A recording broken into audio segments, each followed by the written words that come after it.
The network marketing industry has changed dramatically in the last decade. With the advent of social media, digital marketing, the rise of the influencer, and all the tech platforms that promise something extraordinary, how do you separate the helpful from the hype? Welcome to Beyond the Network Marketing Dream, where authenticity and relationships, simplicity and duplication are at the core of everything we focus on. The fundamentals of building still work. Join us as we go beyond the network marketing dream.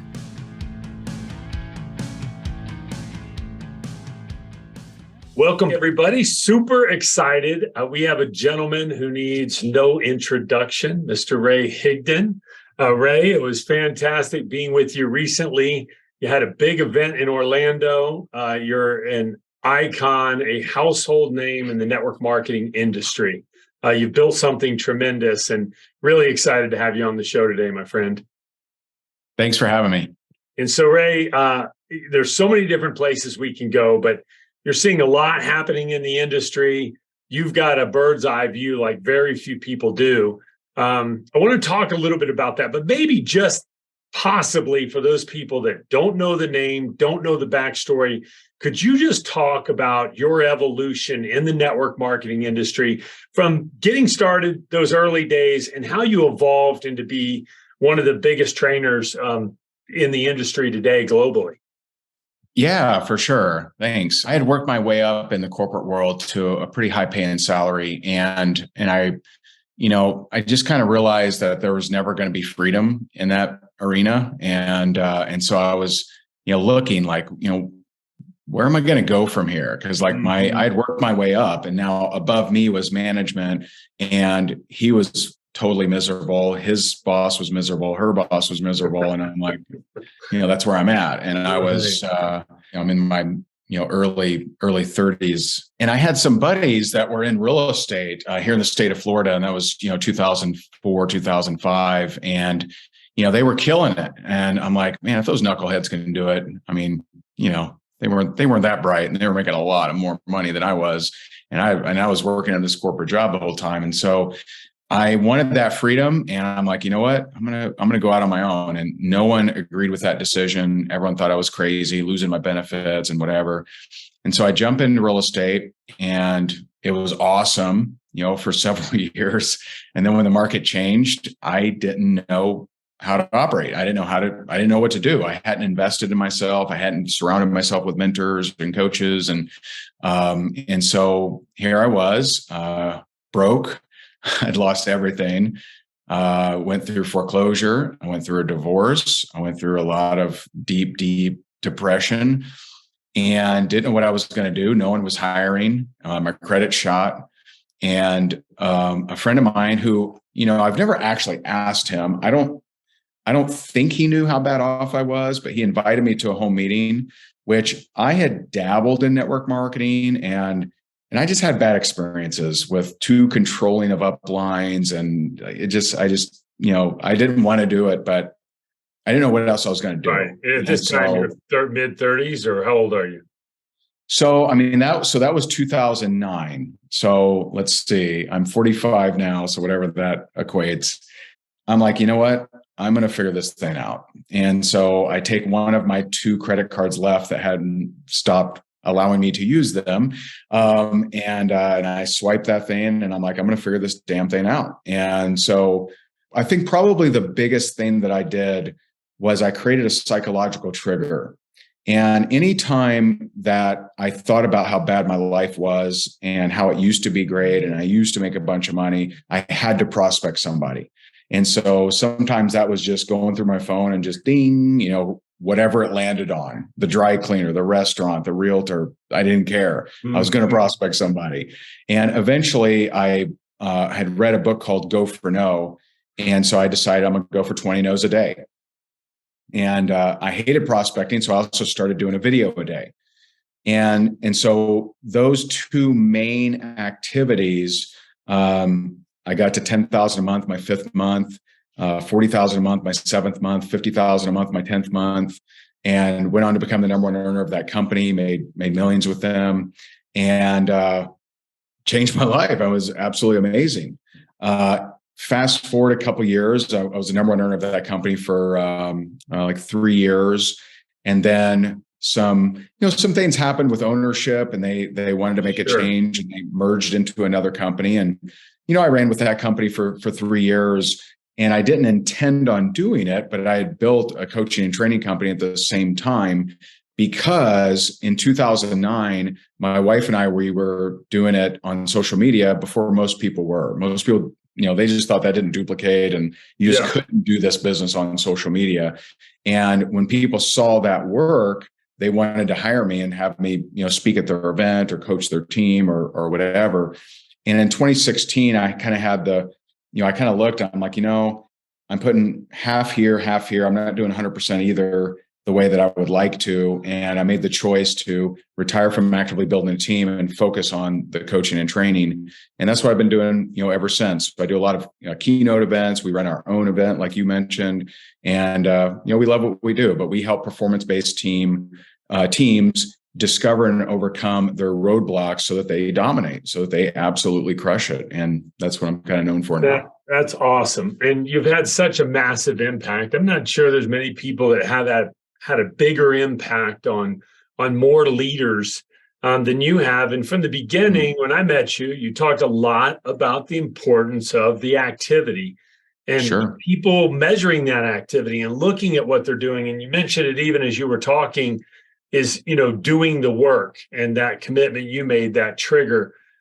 Well, let's do a deeper dive on that. Why is it that, and what can we do about it to get people to engage more in the work?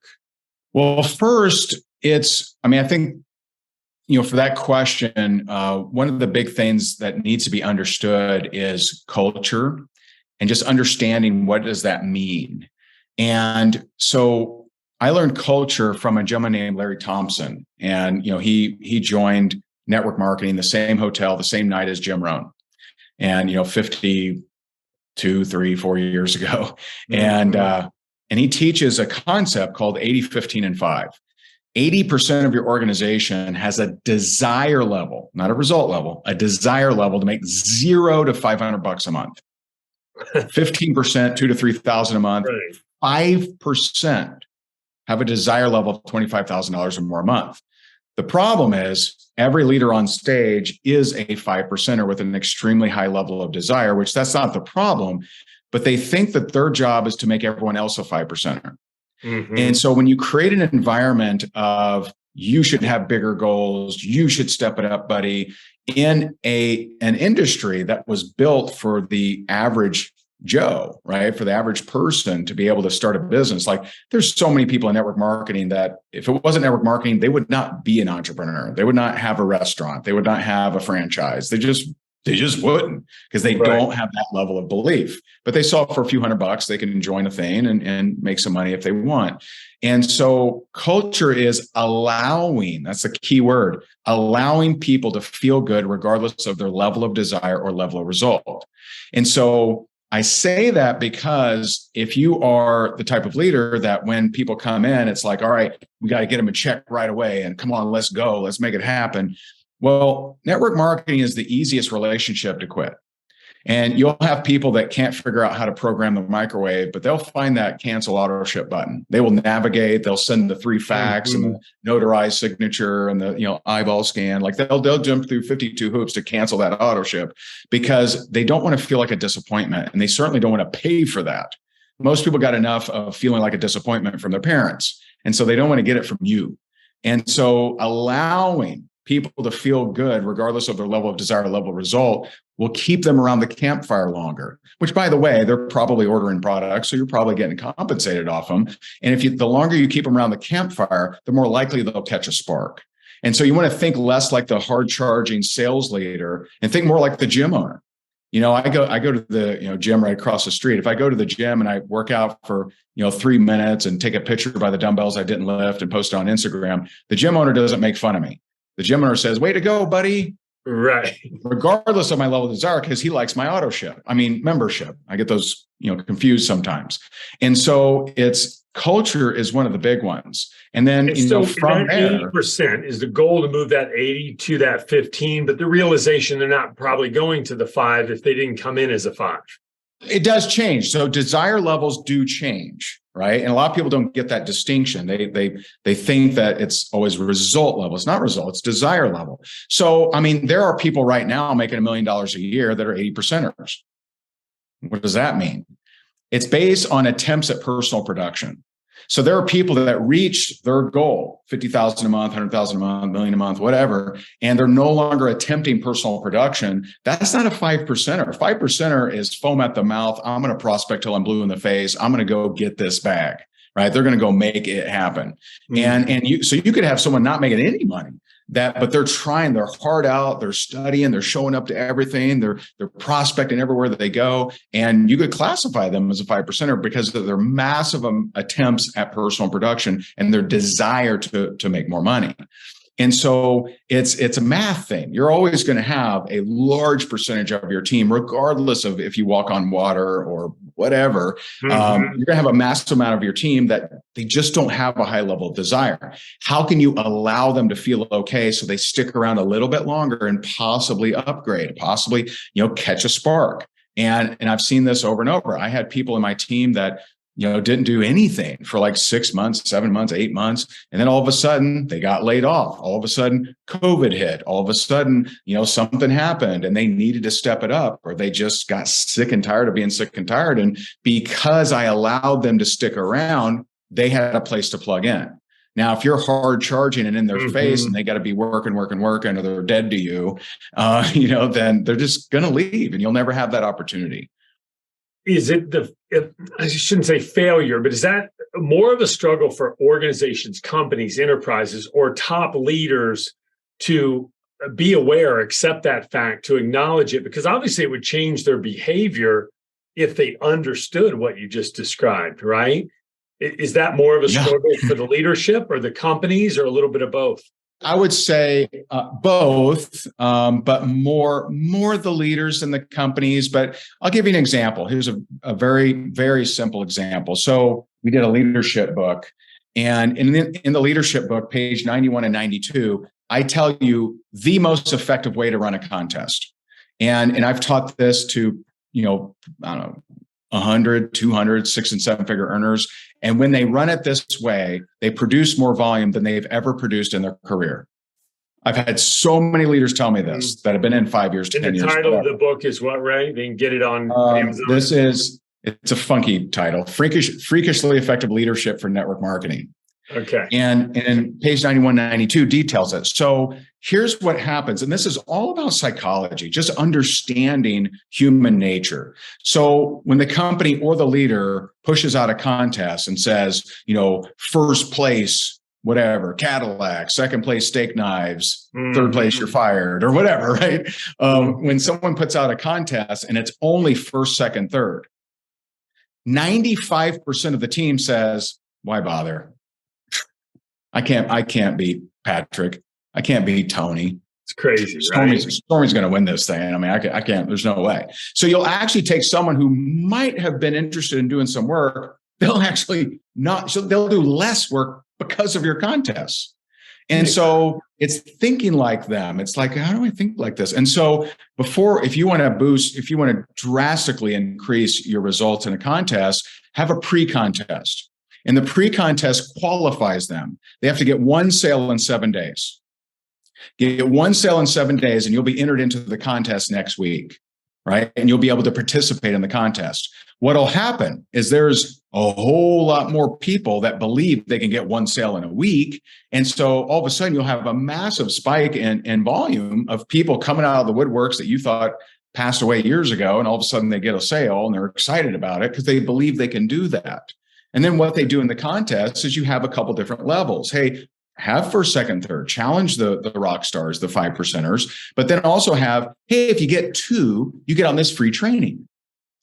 So you'll take someone who wouldn't have done anything, and you'll take thousands of people that wouldn't have done anything, and all of a sudden they get 3 sales. And so it's thinking more about moving the numbers than just upping the 5%ers. Because it's nice to get a 10% increase in 5% of the people. It's a whole lot nicer to get a little bit of an increase across 10,000 people. Very different result. And still where the volume of the income and the freedom comes from in the organization is the middle of the pack. Totally. Absolutely. Right. More people believe they can do that than be that first, second, third person. Well, and what we've seen within our platform, when we create contests and leaderboards, there's a thing called leaderboards and there's a thing called recognition boards. And we cap the recognition board at 10 exposures or some activity that everybody can manage. And the number one guy in the company, he's capped. So he can do more activity, obviously, on a different contest, but he's right beside that person that had to fight to get the 10. And it's an amazing, and also another good book, The 4 Disciplines of Execution, outlines that look, how do you move the middle? I love that. Yeah.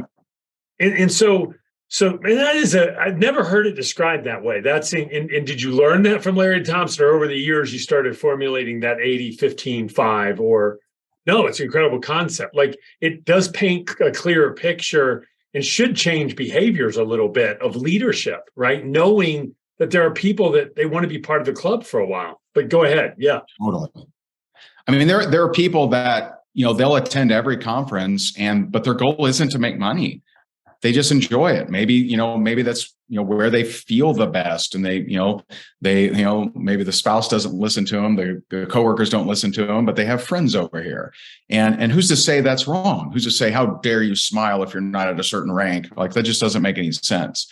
But yeah, I learned the 80-15-5 from Larry. And then I kind of, in thinking and just meditating and thinking about that concept, and like, okay, if that were true, which I believe it is, then how would I change these things over here? And so it's a really powerful concept that relieves the stress, because one of the reasons that leaders will burn out and sabotage is they put this mom guilt on them that everyone in their team has to make money, which will never happen, no matter who you are.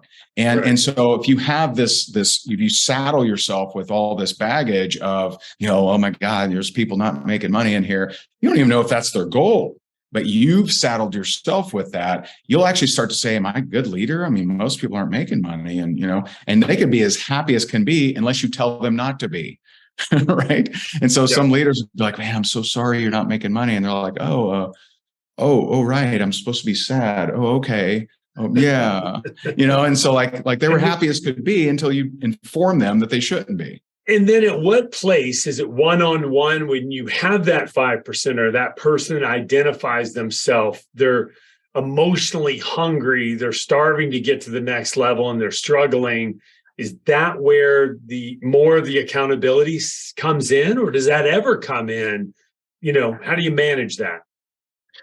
Yeah. So, think about, church, right? So if you're at church, you're not seated according to how much you put in the collection plate, right? They're not like, oh, come on up, right? You back there, buddy, right? It's one sermon, right? There's one sermon, and whoever gives, they give. And during that sermon, they may say, hey, by the way, we got night classes. By the way, we got, we're doing a outreach in Africa. By the way, we're doing this over here, right? They may tell you all the different options, and they're options.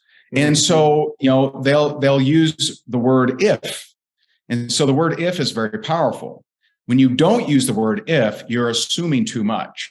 And I know, because I made this mistake. So I would, come on a team call and be like, if you're not prospecting 10 people a day, what's wrong with you? And, my leaders would be like, yeah, baby, that was fire. But then people would quit. I'd be like, where'd Tracy go? Tracy, she was just here. And Tracy won't tell you that she feels like a disappointment. She'll just sneak away and disappear. And so instead you use the word if, and you say, hey, listen, if you're on here and you just love the team group and building a business right now isn't the deal for you, totally cool. We appreciate you. This next part is for those of you who are serious about building a business. And if that's you, pay attention. And if it's not, don't worry about it. See, that says it's okay. It's okay for you to be here and sit at the table if you're not foam at the mouth, psychopath, goal setter. And so that allows people like, okay, maybe I'll listen in, right? And they may listen in and they may catch a spark, but I'm not addicted to that. And the leader shouldn't be addicted to that. That's awesome. I can't help but think there was early in my career, and I had this breakfast meeting, and there were 60 some people, and it was personal growth and mindset, and we'd tell success stories. And then I read some accountability book, and I started having them fill out the sheet every morning, and I held them accountable in a positive way, but it was very much like we went around the room and literally we'd had this thing going. It's just like a half-hour breakfast meeting for a year and a half. It was smoking. It was so incredible.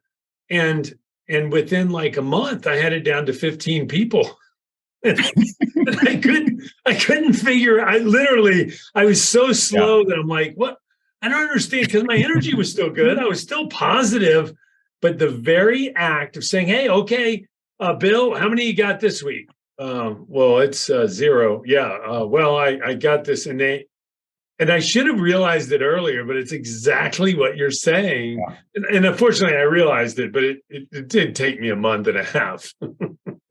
Yeah, it's like doing all those things, right? You can do all of those things. I'm not saying not to coach people, not to be tough on them, but let them raise their hand. And we always overestimate the longevity of someone's hunger, and just don't do that, right? So if you want to run a 7-day challenge, run a 7-day challenge. You want to run a 90-day, there's going to be some, right? There's going to be some that have that tenacity.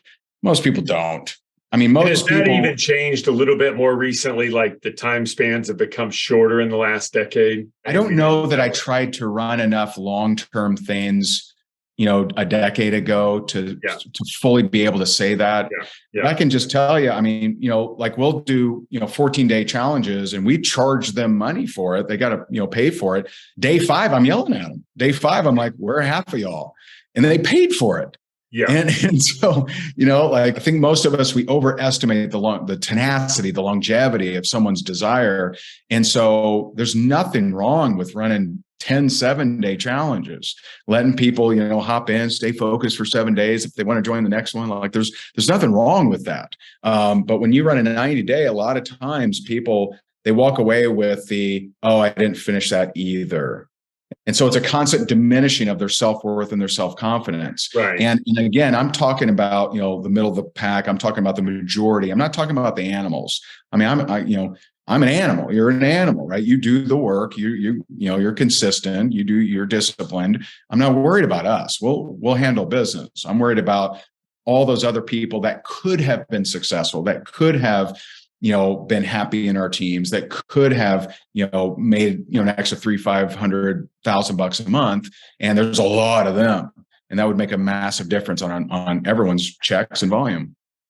So tell everybody what you're doing on the Rankmakers University, Rankmakers Accelerator. You've got some tools that are really incredible for that person who maybe is trying to figure it out to move up at the level, or maybe they're already a superstar and they want to plug into some advanced teaching.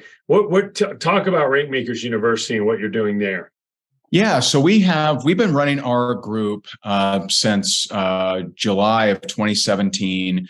And we started, tracking, progress back in early 2018. And I know that, we've had this discussion of, how we've, tracked and basically people had to manually update it. Now, if they rank advanced, they had to prove it because we actually would send them a gift. So every month we send, gifts out. But from the tracking that we've done, we've helped network marketers bring in over 300,000 new customers, 71,000 new reps, and around 14,000 rank advances. And so we give you an action step, we give you a training, and in Rankmakers University, we have a very large library, but that's not actually the focus. Yes, there's a incredible library, everything from TikTok, Instagram, everything social media, closing, follow-up, you name it, it's in there, I promise you.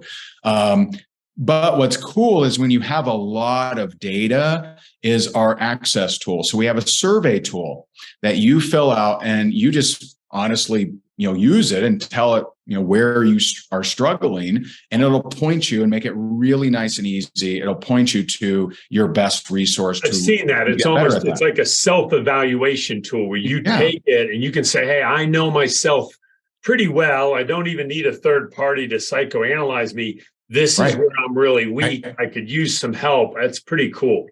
Right. And so, I mean, that could be, leadership, it could be scripts, it could be prospecting or whatever. And then we also, of course, partnered up with you guys, and we have our RankMaker Accelerator, which is, our version of RapidFunnel, and people are loving it. We have a guy you and I were talking about. I mean, he generated, just hundreds and hundreds of leads through the survey tool just in like the last week or so. And so you get that is included in the RankMakers university membership. I got to see those numbers, and a lot of people are looking for a side hustle. They're in the gig economy. We live in it, and there was a gig economy side hustle survey that was created, and this fella using your platform posted it one time on social and generated 300 leads. And he probably had his own following, and maybe he was active on social. He's not, by the way, he's not a big influencer, right? Nice guy. I like him. He is not a big influencer. Okay. That's important to share. In 300, so he generated a name, a phone number, an email address, 300 push notifications, which you go, wow, that's a lot of notifications to my phone. But if every one of those were a new lead that filled out a survey to say, this is where I am psychologically around the gig economy, and I'm willing to have you follow up with me, I imagine every time that phone dinged, he was pretty excited. Oh, for sure. He's over the moon. He's so excited. Yeah. Well, I did hear him on the call, and he was pretty darn excited. That's cool. So Ray, closing up here, talk to me about this. I'm interviewing a lot of people. We work with a lot of companies, and we're seeing almost this battle with social media. And it's interesting to me to observe like the digital influencer that has almost become the network marketing guru. Like people are following, and they can make money. They can make it work, not necessarily duplicate. Some of these people tend to jump from company to company because there is no stability culture in the organization. It tends to be shallow. How do you coach and teach a balance? Like, you've got to use social, you have to use the tools, but at the same time, I think there's a danger in that.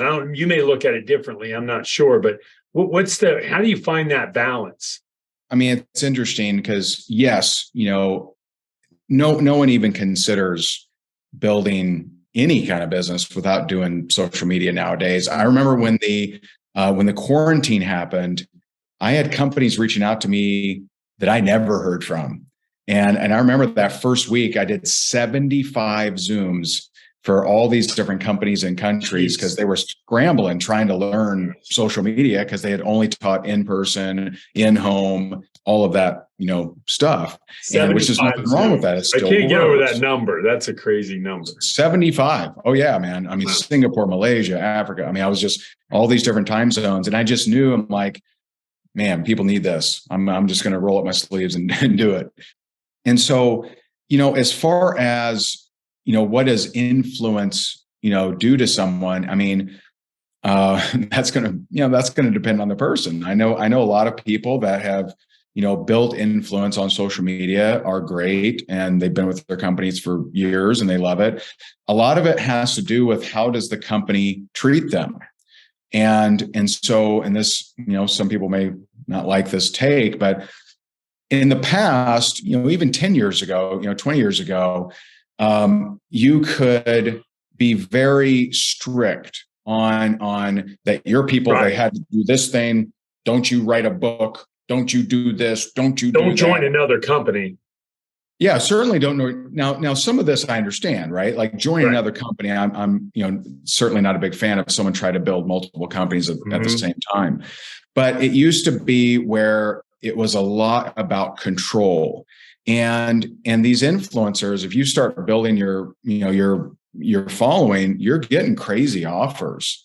And if you think about it like this, Would you, if you're a network marketing company, would you allow Brian Tracy to join your team? Yeah, you would. Right. Does Brian Tracy sell other things? Yeah, he does. And so it's an interesting paradigm of, okay, so it's okay if they're already selling stuff, but if they come in here and gain influence, they better not sell anything. It's kind of tough. It's a tough scenario. And I get it, because, we want to say, well, I don't want them distracted. Well, they're an entrepreneur. They're a solopreneur. And so it's just tough. So you have to have, some kind of balance there. I remember the last company I was a part of, when I came in, I had, our coaching and training company, and it was just kind of agreed on that I wasn't going to be a trainer for the company. And so I wasn't. And I'm like, okay, if you all are worried about people finding me through you guys and buying stuff, then okay, I had to be okay with that. Now, would any other company have allowed me to be a trainer? Yeah, they all would have. But in that time in my life, I was okay. I didn't want to travel that much, and that was okay. But that kind of way of thinking is kind of tough nowadays. It's kind of tough. Now, that doesn't mean to kiss their butt, because I see some companies go the other way, and they create things that are really only for the influencers. And I'd be careful with that way of thinking too, because I wouldn't want to punish anyone whoever's doing the work. Let's not punish them. But I think, more flexibility and having the ability to make decent money from retailing your product is important too. And that really wasn't on the radar 10, 20 years ago. I mean, how do you balance this? So it's such a difficult, right? There's a pattern sometimes with companies that maybe aren't in the know. And that is, okay, Joe comes along. He's great at social media. He takes a retail product. He's got a good rank in the company.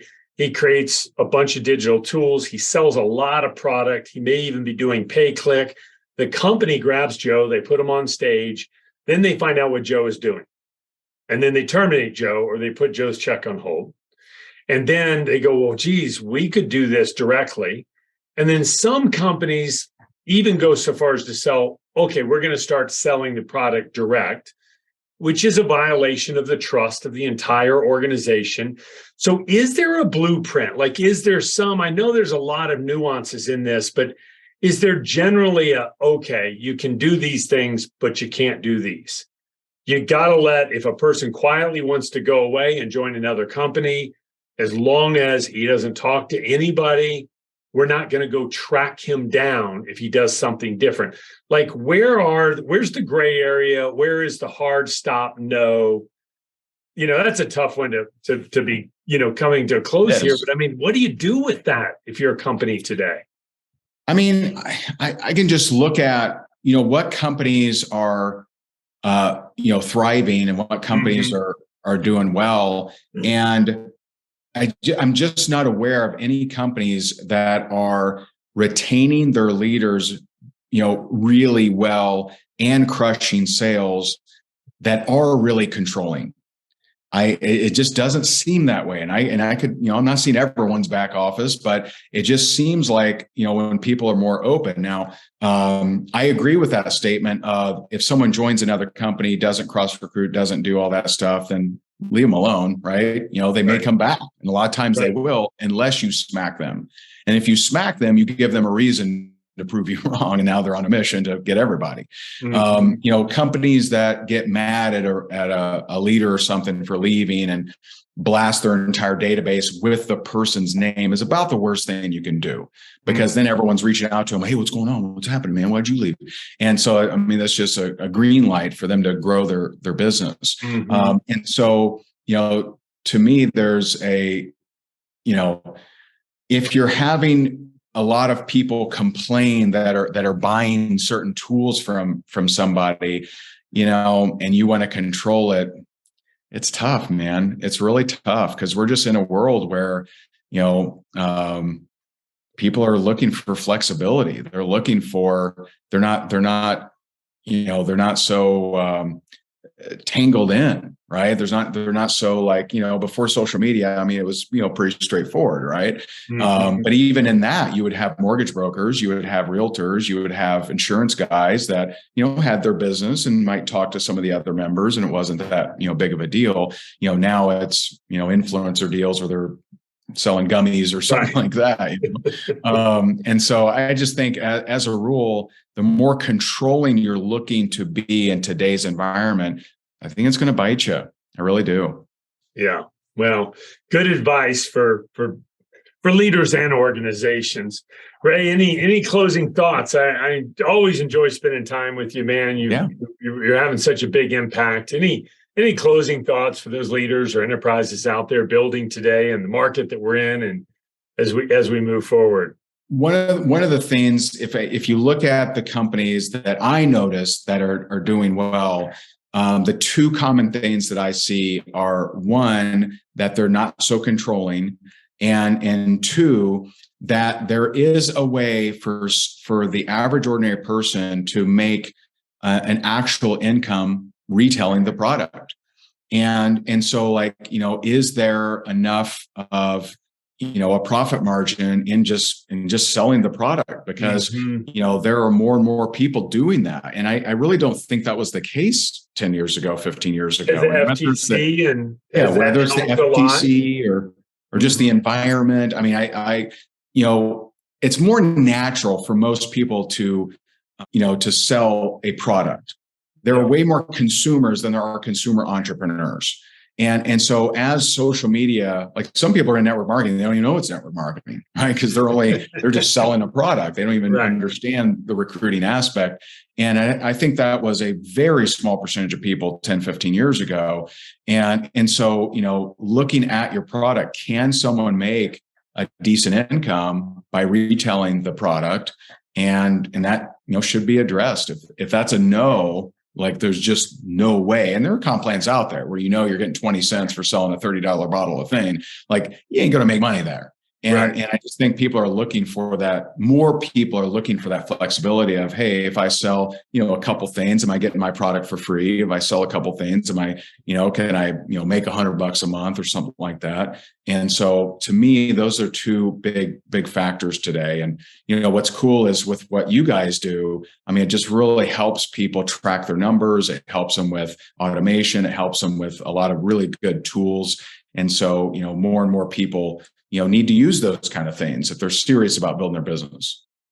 Yeah, well, we're excited about it. Ray, who's your target audience? Like, who are you working with and focused on helping the most right now? And how do they reach you if they want more information on what Ray Higdon and the team are doing? Yeah, I appreciate that. So, I mean, obviously, in the network marketing space, we work with, we just, I think the last 2 days we got hired for 3 keynotes, right? So I do a lot of keynote speeches at different companies. I personally work with a lot of, different leaders. And then we have our Rank Makers University for anyone that is serious about building a business. Now, people don't join our stuff that are looking to, make $100 a month. They're looking to make more than that. And that's why they would spend money and invest in themselves. But just overall, I help performance-based teams overcome their roadblocks to dominate. And so we get in there and not just teach them the tactics, not just the daily routine, not just the social media strategies, but actually get in there and help them understand, why aren't they reaching that next level? And a lot of times that's there's some interesting stories that we've helped leaders with of why they're not doing the work. Maybe they saw their parents make a bunch of money and lose it. Maybe they have a bunch of siblings and they learned as a kid that getting recognition caused others harm. I mean, there's a lot of psychological stuff there that prevents people from reaching their potential. And we get into that deeper, kind of stuff. The tactics are the tactics. I mean, they're not that advanced or complex, but why won't you do the tactics is a really powerful question. Really figuring out that story they're telling themselves and why are they buying it? Yeah. Well, fantastic. And then RayHigdon.com. Ray, is that the best way for people to reach out and find out more? Yep. All right. RayHigdon.com works. And We're on all the social medias. We do a lot of free videos, and we just love what we do and love working with you guys. Yeah, we're excited to work with you too, my friend. It's great to have you on the show, and I know we'll do it again. And awesome. Thanks for everybody for listening. Thanks for having me.